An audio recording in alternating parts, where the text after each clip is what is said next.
بسم اللہ الرحمن الرحیم نحمدہ ونصلی علی رسولہ الکریم اما بعد بسم اللہ الرحمن الرحیم اللہم صلی علی سیدنا محمد وعلی آلہ وسلم۔ سبق کی ابتدا کرتے ہیں۔ حدیث مبارک ہے اتقی دعوت المظلوم فإنہ لیس بینہا وبین اللہ حجاب۔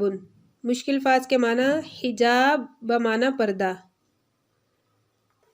حجبہ باب ناصرہ سے ہے چھپانا، حائل ہونا۔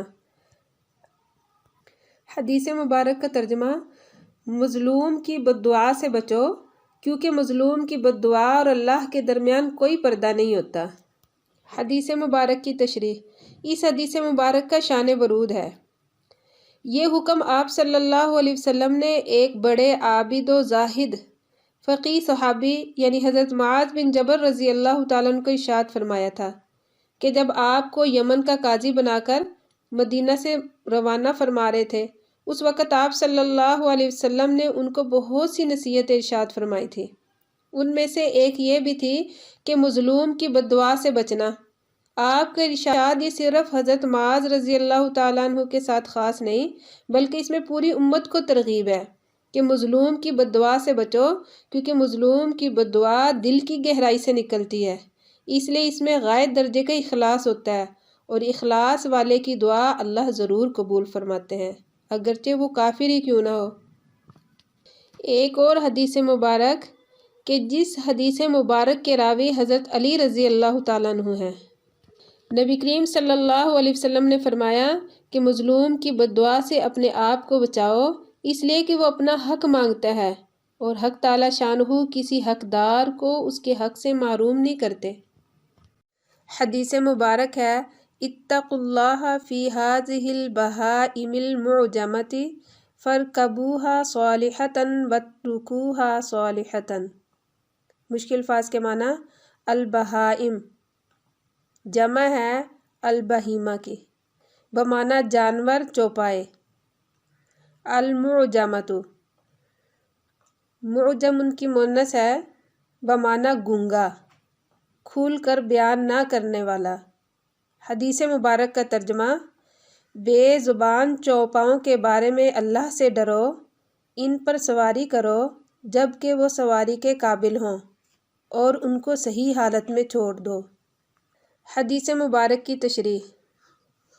ہذہ البہائم المعجمۃ، حدیث مبارک میں جانوروں کو معجمہ فرمایا گیا ہے، یعنی گونگے۔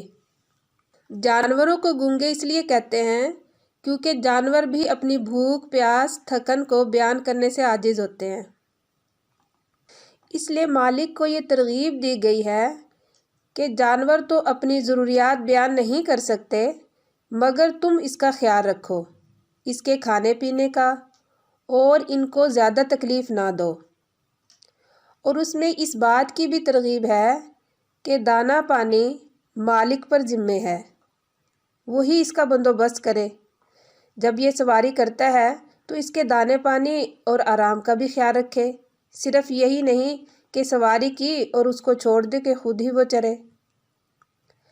فَارْكَبُوهَا صَالِحَةً، اس جز میں اس بات کی ترغیب ہے کہ جانوروں کی خبر گیری کی جائے، ان کے دانہ پانی، آرام میں کوتاہی نہ کی جائے۔ اگر ان باتوں کا خیال رکھا جائے گا تو وہ جانور زیادہ دنوں تک تمہاری سواری کے قابل رہے گا، اور جب تھک جائے تو آرام کرنے دو تاکہ اس میں پھر توانائی آ جائے اور تمہاری سواری کے لیے دوبارہ تیار ہو جائے۔ حدیث مبارک ہے لا یخلون رجل بامرأۃ ولا تسافرن امرأۃ الا ومعها محرم۔ مشکل الفاظ کے معنی یخلون خلا باب ناصرہ سے ہے تنہائی اختیار کرنا، محرم جمع محارم وہ رشتہ دار جس سے کبھی بھی نکاح درست نہ ہو۔ حدیث مبارک کا ترجمہ ہے کوئی مرد اجنبیہ عورت کے ساتھ ہرگز خلوت نہ کرے، اور کوئی عورت محرم کے بغیر ہرگز سفر نہ کرے۔ حدیث مبارک کی تشریح لا یخلون رجل بامرأۃ۔ حدیث مبارک کے اس جز میں یہ بیان فرمایا گیا ہے کہ کوئی شخص کسی اجنبی عورت سے خلوت نہ کرے، کیونکہ شیطان دشمن ہے، ایک دوسرے کے دل میں محبت ڈال کر ان کو غلط راستے پر ڈال دیتا ہے۔ اسی وجہ سے شیطان کا مقولہ ہے اگر رابعہ بصری جیسی نیک عورت اور حسن بصری جیسے نیک مرد اگر آپس میں خلوت کریں تو میں ان دونوں کو بھی غلط راستے میں مبتلا کر دوں گا۔ شریعت نے پہلے ہی اس کو حرام کر دیا تاکہ آدمی غلط راستے پر نہ نکل جائے۔ وَمَعَهَا مَحْرَمٌ، محرم کہتے ہیں جس کے ساتھ ہمیشہ کے لیے نکاح حرام ہو، خواہ وہ قرابت کی وجہ سے یا رضاعت کی وجہ سے یا سسرالی رشتے کی وجہ سے ہو۔